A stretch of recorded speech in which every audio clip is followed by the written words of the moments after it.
এই যে কলম, এটা দিয়ে কি করা হয় এটা সবাই জানেন, এটা নিয়ে আমার আর কিছু বলার নেই।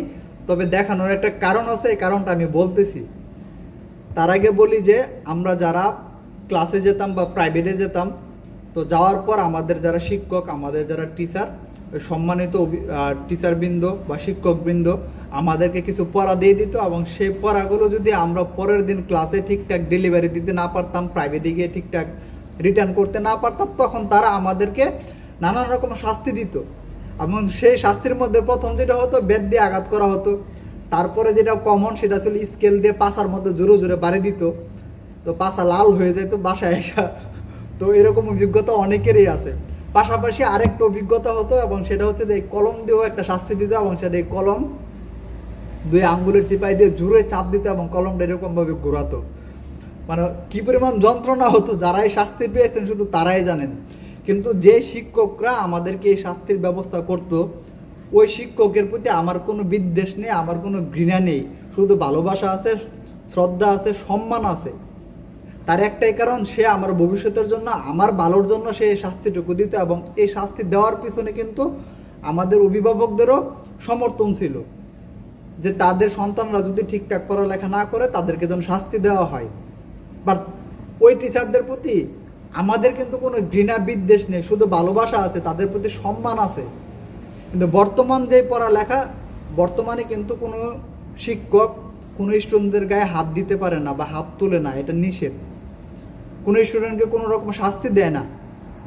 বাট তারপরেও কেন তাদের প্রতি এই স্টুডেন্টদের এত ঘৃণা, তাদেরকে কেন এত তারা ঘৃণার পাত্র হিসেবে প্রদর্শন করতেছে, তাদের প্রতি এত ক্ষোভ কেন?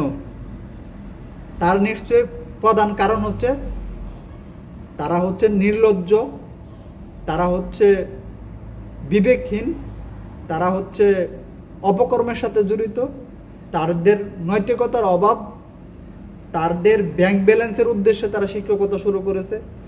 তারা মানুষ গড়ার যে কারিগর, সেটাতে তাদের মনোযোগ নেই। তাদের মনোযোগ হচ্ছে টাকা, ক্ষমতা এবং নারী লোভী। ওই যে মনোযোগের যে ভিন্ন করে আগে শিক্ষকদের ছিল স্টুডেন্টদেরকে কিভাবে প্রপার শিক্ষা দেওয়া যাবে সেই দিকে মনোযোগী।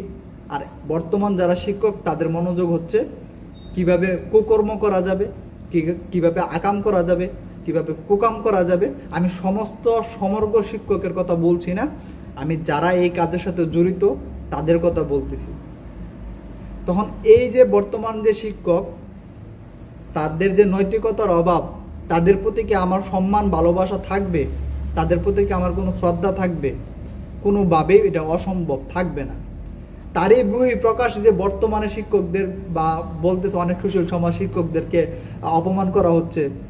আসলে অপমান বলতে কি, কেন করা হচ্ছে, কি জন্য হচ্ছে? তাদের প্রতি কি আসলে ভালোবাসা থাকার কথা? তাদের প্রতি কি আসলে ভালোবাসা থাকবে? কেন থাকবে? সে ভালোবাসার মতো কি করেছে? তাকে সম্মান দেওয়ার মতো কি করেছে? সে তো ক্ষমতার লোভে তার যে নৈতিকতা, শিক্ষা যে একটা মহান পেশা, সেটা তো সে ভুলে গিয়েছিল। শিক্ষকদেরকে যে সমাজে একটা অন্যরকম চোখে দেখা হয়, সম্মানের চোখে দেখা হয়, সমাজে তাদের একটা অন্যরকম একটা উচ্চ লেভেলে তাদের একটা অবস্থান ছিল, সেটা তো তারা ভুলে গিয়ে তারা ক্ষমতার লোভে পাপিষ্ট হয়ে গেছে।